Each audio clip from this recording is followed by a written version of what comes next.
वैद्यम वास्तव मत्र वस्तु शिवदम। ठाकुर जी से संबंध होना, और वो भी कैसा कल्याणकारी। ठाकुर जी से संबंध कल्याणकारी ही होता है, उसमें कोई भेद नहीं है, संशय नहीं है। और ठाकुर जी से संबंध का मतलब आचार्य चरणों से संबंध, गुरुजनों से संबंध, वैष्णव भक्तों से संबंध, ये कल्याणकारी ही होते हैं। संसार में जितने भी संबंध हैं उनमें कल्याण की कोई प्रामाणिकता नहीं है। कितनी भी कुंडली दिखवा करके ब्याह कर लिए जाएं, पर उसके बाद भी अनुकूल जीवन साथी है इसकी कोई प्रामाणिकता नहीं होती। लेकिन वैष्णवों से मिलने में कुंडली नहीं देखी जाती है, फिर भी ये प्रमाणित है कि कोई दुर्भावना नहीं होगी, कल्याण ही होगा, मंगल ही होगा, इसमें कोई दोहराए नहीं। शिवदम, कल्याणकारी। हम तो ये बात कहते हैं कि श्रीमद् भागवत की कथा श्रवण के पश्चात ठाकुर जी के प्रति भगवत भावना जो है वो भगवत भावना से अब अपनत्व की भावना आने, ठाकुर जी अपने से लगने लगे, ये तो हमारे हैं, और उनके प्रति कोई एक संबंध प्रकट होने लगे। कथाएं श्रवण करने के बाद भी ठाकुर जी ही हैं, ठाकुर जी परमात्मा ही हैं, भगवान ही हैं, और कोई अपनत्व की भावना उनके प्रति प्रकट नहीं हुई है, तो अभी भली भांति श्रवण किया नहीं गया है। ठाकुर जी के प्रति कोई संबंध दिखने लगे, कोई अपनत्व की भावना आने लगे।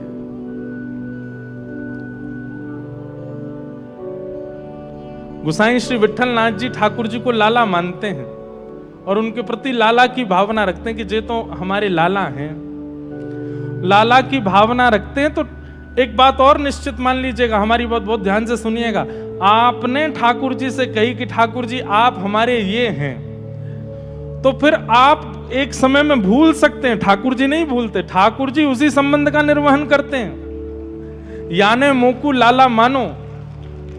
अब कभी कालांतर में अगर आपने ठाकुर जी को परमात्मा मान भी लिया तो ठाकुर जी फिर भी आपके लाला ही रहेंगे। वो यूं कहेंगे तुम परमात्मा मान रहे हो पर तुमने माना तो लाला है, हम तो लाला जैसा ही व्यवहार करेंगे। दूध औटा के लेके आए हैं, सुंदर ठाकुर जी को भोग पधरा रहे हैं, जैसे पर्दा कियो कपाट लगाए हैं तो ठाकुर जी आके गोद में बैठ गए गुसाई जी के, और ठाकुर जी कहने लगे तातो है ने ठंडो करके पिवाए दो। तो गुसाई जी एक पात्र में लेकर के और दूध ठंडा करके ठाकुर जी को पिवा रहे हैं। जैसे एक छोटा बालक लीला करे वैसी लीला कर रहे हैं ठाकुर जी। क्यों? क्योंकि गुसाई जी की भावना लाला की है। जैसे दुग्ध पान कराने लगे तो ठाकुर जी ने मोह बना लियो। गुसाई जी बोले जय जय, कहा भयो? बोले या में मिश्री ने कम पड़ी है, खाण ने कम है, मीठो कम है, या ने और मीठो करके लाओ।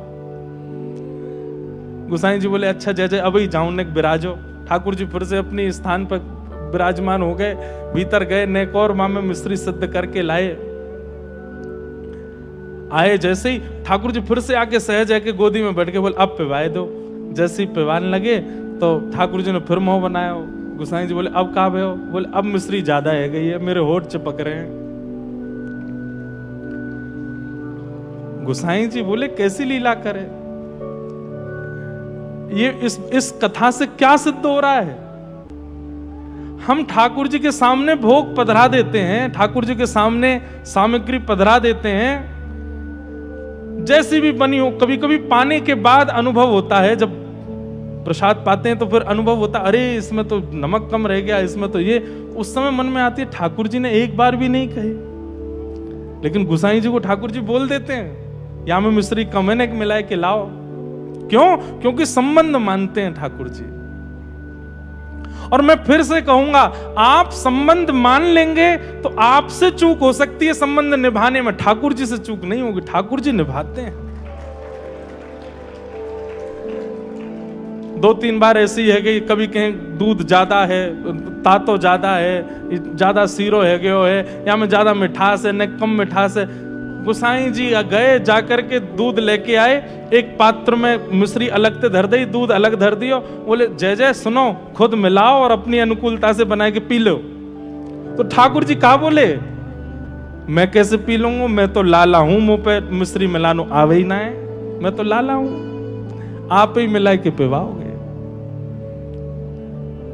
इन संबंधों का निर्वहन बंधुओं, अब ये तो एक बात हमने बताई, कितने संबंध माने भक्तों ने ठाकुर जी से, और इन संबंधों को मानने की स्थिति प्रकट होती है भागवत जी की कथा से। भागवत का कोई आश्रय ले ले, गुरु वचनामृत को भली भांति श्रवण कर ले, तो उसके चित्त में अपने आप भावना प्रकट होने लगेगी। ठाकुर जी कौन दिख रहे हैं, ठाकुर जी के प्रति कौन सी भावना प्रकट हो रही है।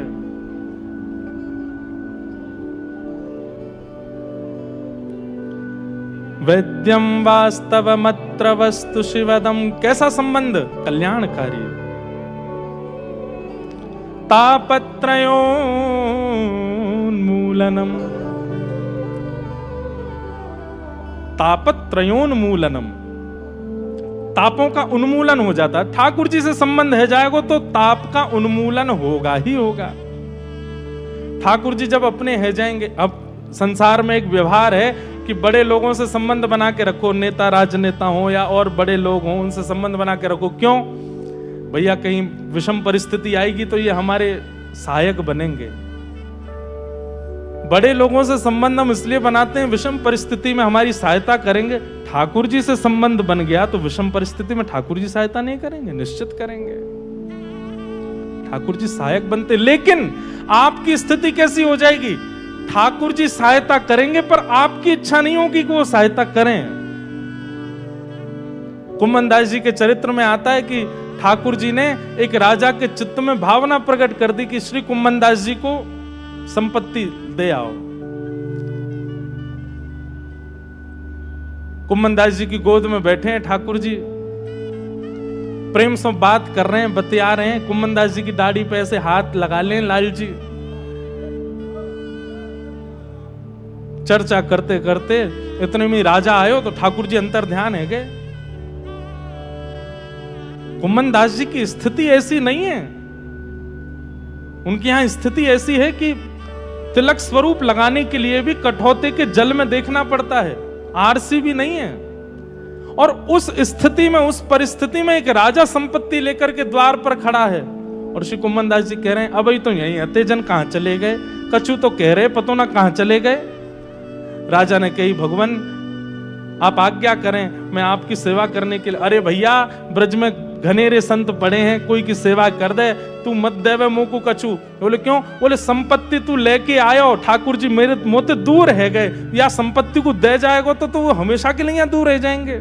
तू या को ले जा, मुझे नहीं चाहिए, मेरी सबसे बड़ी संपत्ति तो मेरे लाला हैं, वो कहां चले गए। तापत्रयोन्मूलनम, ताप तो है जीवन में, लेकिन वो विचलित नहीं कर रहा है कुम्मन दास जी को, वो व्यथित नहीं कर रहा है कुम्मन दास जी को। क्यों? संबंध है ठाकुर जी से। और ठाकुर जी को आपने अपना कुछ मान लिया, ठाकुर जी से कोई संबंध हो गया, उसके बाद भी संसारी विषयों से दुखी बैठे हैं, तो इसका मतलब है संबंध केवल आडंबर है, संबंध केवल नाटक है। मीराबाई के जीवन में कितनी विपरीतताएं प्रकट कर दी सबने, लेकिन मीराबाई कभी हताश नहीं हुई, कभी उदास नहीं हुई। गोस्वामी तुलसीदास जी के जीवन में कितनी विपरीतताएं आई, पर गोस्वामी जी कभी विचलित नहीं हुए, क्योंकि संबंध है ठाकुर जी से। और संबंध जब ठाकुर जी से हो जाता है तो उस संबंध के सुख के आगे, उस आनंद के आगे ये जितने भी ताप हैं, इनकी पीड़ा का अनुभव होता ही नहीं।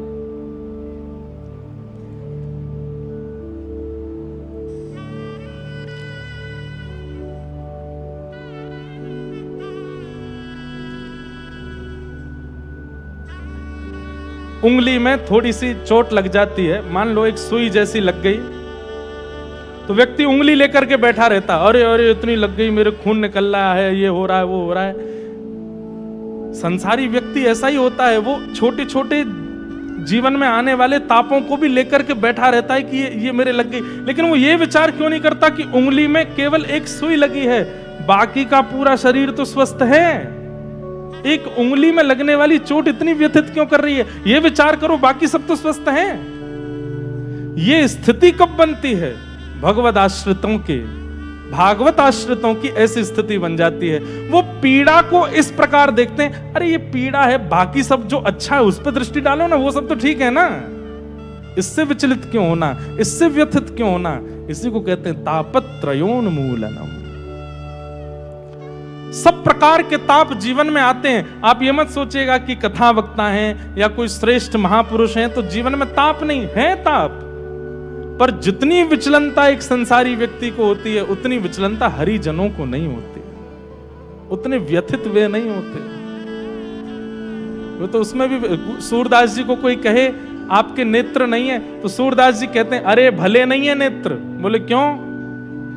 संसार के लोग संसार में फंसते क्यों है? बोले नेत्रों से देख लेते हैं, मुंह को तो नेत्र ही नहीं दिए ठाकुर जी ने। बोले तू को नेत्र नहीं देके ठाकुर जी कह रहे हैं संसार में तो को फंसवे को चक्कर ही खत्म कर दियो, फंसे कोई नहीं। कहने की बात, कहने का अभिप्राय, अपनी प्रत्येक स्थिति को व्यक्ति स्वीकार करने लग जाता है और फिर उसमें भला क्या है उस भले का विचार करके जीवन यापन करता है। तापत्रयोन्मूलनम। श्रीमद्भागवते महामुनि कृते किंबा परैरीश्वर सद्यो हृदयवरुध्यते त्रिकृतुभिः शुश्रूषुभिस्तत्क्षणात्। श्रीमद्भागवते महामुनि कृते। श्रीमद् भागवत जी कैसी हैं? वेद व्यास जी के द्वारा रचित श्रीमद् भागवत जी ऐसी हैं कि इनकी सुनने मात्र की इच्छा चित्त में प्रकट हो जाए। हमें कथा सुनने जाना है, ये इच्छा मात्र ठाकुर जी को चित्त में प्रकट कर। इसका एक अर्थ ऐसे भाव लगा लीजिए, आपको पता चली कि CFPA मिलन उत्सव हो रहा है रेवासा में, भागवत जी की कथा होगी, चलो हम सुनने जाएंगे। ये भाव जैसे ही चित्त में आया कि सुनने जाएंगे, उसी समय श्री ठाकुर जी चित्त में प्रकट हो गए, उसी समय प्रकट हो गए। और प्रकट होकर के यहां तक लाने की जो संभावना बनवाई है वो ठाकुर जी बनवाते हैं। आप नहीं आए हैं, आपके चित्त में ठाकुर जी विराजमान होकर के आपको लेके आए हैं। चलो वहां उत्सव है, रो संत आ रहे हैं, वैष्णव जन आ रहे हैं, ब्रजवासी जन आ रहे हैं, सबको दर्शन करेंगे। ये आपकी भावना नहीं है, ये ठाकुर जी की भावना, ठाकुर जी करवा रहे हैं। जिस कथा के सुनने की इच्छा मात्र से ठाकुर जी चित्त में आ जाते हैं। हरिश्चित्तम समाचरेत। ऐसी भागवत की कथा को हम बारंबार प्रणाम करते हैं। अब बात ऐसी है कि भैया ठाकुर जी चित्त में आ तो गए और 7 दिना तक विराजेंगे तो सही, पर असली बात यह है कि 8वें दिना से भी इनको विराजमान रखेगो कौन? कथा क्यों सुनाई जा रही है? वक्ता के द्वारा भावों की विवेचनाएं क्यों की जा रही हैं? कि भाई ठाकुर जी चित्त में आ गए तुम्हारे, अब बस ये विराजमान रहें, ये सदा विराजे रहें, इसकी कामना आपको करनी है, इसकी योजनाएं आपको बनानी है, इसकी परिकल्पना आपको करनी है।